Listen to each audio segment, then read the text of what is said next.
Good day everyone, my name is Mbara Adezi and welcome to this session. Today I'm going to be talking about property transactions and tips to managing difficult clients. Real estate agents certainly stay busy. Each day is fulfilling but demanding, between staging homes for sellers, visiting open houses with buyers and meeting with clients to determine their real estate needs. Many real estate clients are gracious, considerate individuals looking to make the best decision for their clients and their families. However, every real estate agent is bound to meet at least one difficult client during their lifetime. Even if you're a real estate investor who enjoys the benefits of a real estate license, you might come across difficult people from time to time. When you face difficult clients, it is important that you understand how to best work with them. The tips I'm going to highlight are information on the best ways to work and satisfy difficult clients. The experience of working with home buyers and sellers varies a great deal. Clients have different communication styles, personalities, concerns, and stress levels. Developing skills to cope with any type of client would be advisable. However, having the presence of a mind to determine when a situation is more trouble than it's worth is just very much important. There are strategies to manage expectations, de-escalate situations, and diffuse tempers. Then expectation management starts at the beginning and clear communication goes a long way. Buying and selling homes is stressful for all parties involved, that we know. But your buyer or seller doesn't go through this process as frequently. So listening, keeping emotions to a minimum and being forthcoming with information will help smooth the experience. So we have types of difficult clients. As a real estate agent, you are likely to encounter many different types of clients. Here are some of the most common types of difficult clients. We have the negative clients. They are the type of clients who adopt a pessimistic attitude and are sometimes prone to turn down your inputs or suggestions. They are the ones that by the time you can even say A, they will tell you no. They just don't want to agree with most of the things you might be bringing or suggesting for them. Then we have the do nothing clients. There are those who often expect to discern their thoughts or expectations despite uncertainty or lack of feedback. Then the third one, we have the rant and rave clients. Dominate every conversation. They're very loud, overbearing attitude, and the demand for immediate actions. They are those type of clients that they are very annoying. That's the proper word. They are just very annoying. Then we have the know-it-all kind of client. I think that's the most common ones. They believe they understand the local real estate market better than you do. When you're advising them on how the market is, they are telling you their own too, or maybe someone must have told them. Then we have the people-pleasing type of clients. They are the ones who say yes to almost anything but are slow to deliver results and answer questions honestly. They are the type of clients that they don't like stress at all. Anything you just bring for them, they will just agree to it because they don't want stress. Then the common ones, we have aggressive clients.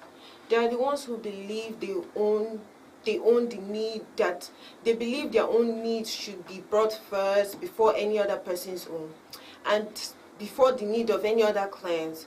They just want to be first in line. They don't want to even be second. Being the second can cause a huge problem. So difficult clients can sometimes test your patience as a real estate agent. So it is important to acknowledge and prepare for these potential conflicts. Now, ways at which difficult clients can be handled and how you can actually handle the situation. We have the stay calm and you will prevail. Sometimes a client can react to ways you cannot control. However, you can control your response to their actions As a real estate agent, it is important to stay calm under even the most difficult circumstances. If a transaction falls through or a client grows impatient, or staying calm will demonstrate your professionalism, honestly, and can even help your client to do the same. When working with difficult clients, consider the following methods to help you stay calm. Meditate. Meditation is a very good form of exercise. It's just a way of letting off the stress in you. So it's a very good method. The second one is take 5 to 10 minutes break from work. You're not a machine. Take break once in a while, like take breaks, intervals. At least just go out, take some fresh air, come back. Because eventually, if you just work 8 hours straight, you will bottle up a lot, and it is not good, especially when you're now like with an aggressive type of client. So things might just go sideways. Then practice deep breathing. Once in a while, sometimes when you're like experiencing some kind of clients that are very, very difficult to work with, taking a deep breath can ease up the tension. Then listen to gentle music. Everyone knows that music is good for the soul. It's just a way of relaxation. Then exercise once in a while. Sometimes go for a jog, walk around your neighborhood. It's a very good form of exercise as well. Visualize yourself responding appropriately to the situation. Sometimes if you know that the situation can be handled in another type of way and it's going to be peaceful, you just have to just take that step than probably giving or dishing out the same attitude that the client is giving to you. Imagine if your client is aggressive, you don't want to be aggressive. No. Then, even if you cannot physically walk away from the difficult situation, steady breathing and a short pause can help you collect your thoughts. Then number 2, active listening. One of the best things you can do as a real estate agent, especially when you're dealing with difficult clients, is to listen. When you listen to your clients express their needs, you're showing them that you to an extent you care about them and you care about their thoughts and their feelings as well.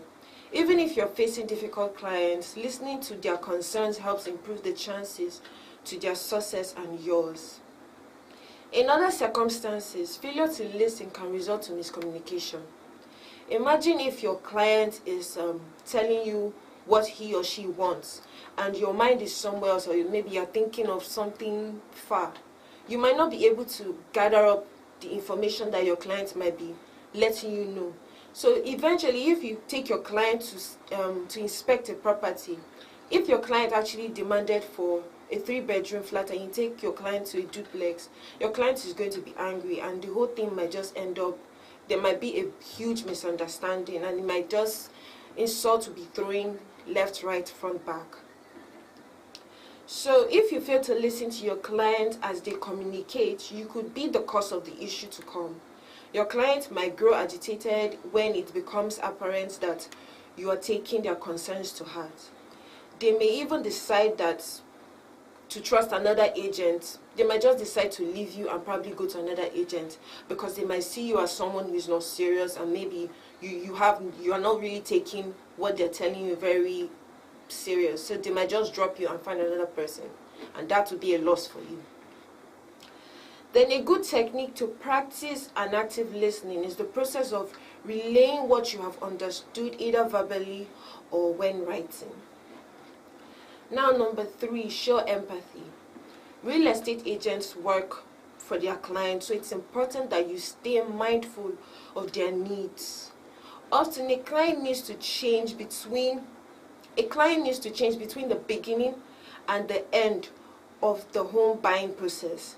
Remember that the ultimate goal should be to connect with the client with their dream home, no matter how many tries it takes to get right. When you know that a client actually wants A, it is your duty to actually give the client the A. If a client even wants B, C, D, it should still be your duty to still follow up. You don't probably need to cause any form of issue. So as a real estate agent, you are likely to experience situations where your clients are bid or achieved outcome the way they want.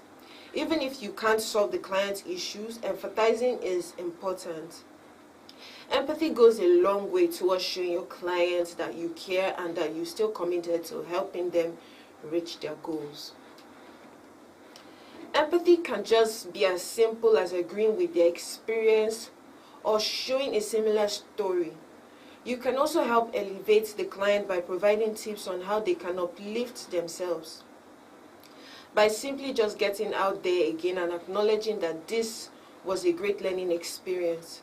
Sometimes you can just, there's a way you might communicate to your clients that the clients might just agree with you, regardless of how the situation might turn out, because of the way you probably you're being considerate. The clients might even understand you at a certain point and just agree with anything you just tell you might just tell them.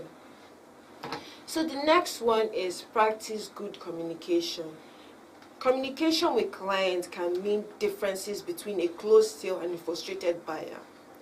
Particularly when dealing with difficult clients, good communication can help you avoid headache down the road. Prioritize communication from the beginning to the end of your client's interaction. Before you begin a home buying process with a client, get to know them. It's advisable for you to know the type of client you're working with. If you're working with an aggressive type of client, you should know how to actually communicate with the client. You can't probably just know that you have an aggressive type of client and you yourself, you now want to talk to the client anyhow. It's not just going to work well. Then, if you don't listen to your client, communication breaks down. This can cause agitation, loss of trust, as possible loss of sale, and you will only make the client it will only make your work very, very difficult. Things won't go smoothly. Then number 5, limit buyer's option. Indecisive buyers can complicate a real estate process. Even a straightforward decision might, like choosing a home inspector, can take time. So often indecisive real estate clients are simply faced with too many options. When dealing with indecisive buyers, it is best to limit options to an appropriate minimum. This helps to further the process that can offer clients the clarity that they need. If you're helping a client choose a home inspector or pre-inspector, offer 3 reputable options to them. That one it's advisable for you to probably just give them 3 options to just pick from than giving them so much options. It will be very confusing for them at a certain point. So if your client is deciding on neighborhood or homes to tour for the day, offer suggestions that meet the price range and room number preferences. So today, these are the tips for today, and I hope you enjoyed my session.